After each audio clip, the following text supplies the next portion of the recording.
In the winter of 1899, long before the world would officially name the Spanish flu, Lower Manhattan was already suffocating under a sickness no physician understood. On Mulberry Street, where tenements leaned like tired giants, a grey fog began to slither through the alleyways at dusk. People said it wasn't fog at all, but the breath of the dead. The first victim was a seamstress named Elena Ruiz, who lived on the 5th floor of the Ferraro building. Neighbors heard her cough all night, a wet, dragging sound like someone wringing out a soaked cloth. When they checked on her the next morning, her room was empty, except for her sewing machine still running, the needle-stabbing cloth that no longer moved beneath it. And on the wall, written in a shaky hand, were the words, "It stands at my bed when the fog comes." Within days, the sickness spread floor by floor. Fever, shadows under the eyes, a ringing in the ears like distant church bells. But the worst symptom came last, the veil. Victims began seeing a figure through their windows, tall, pale, with a sheet of grey fabric over its head, fluttering as if blown by wind no one else felt. It didn't knock, it didn't speak, it only pointed. And those it pointed at were gone by morning. Doctors called it a mass fever dream.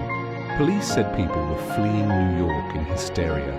But the children of Mulberry Street whispered a different story. If the grey man points at you, he takes your breath and wears your soul as his veil. One night, a young newsboy named Joseph decided to prove the legend wrong. He hid on the rooftop with a candle, watching the fog curl like living smoke below. At midnight, something moved in the haze. The candle flame bent backward as though reaching toward the fog.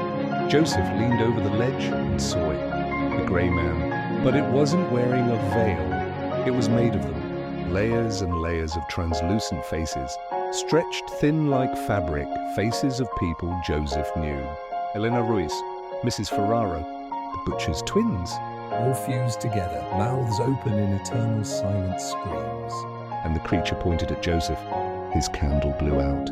They found the boy's cap the next morning, drenched in dew, placed neatly at the edge of the roof, as if offered as payment. After that winter, the fog vanished. The sickness stopped.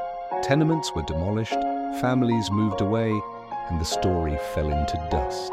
But every November, when the nights grow sharp and the city's breath turns white, some New Yorkers swear they see a grey figure reflected in their apartment windows, pointing with a trembling hand, even when no one is behind them.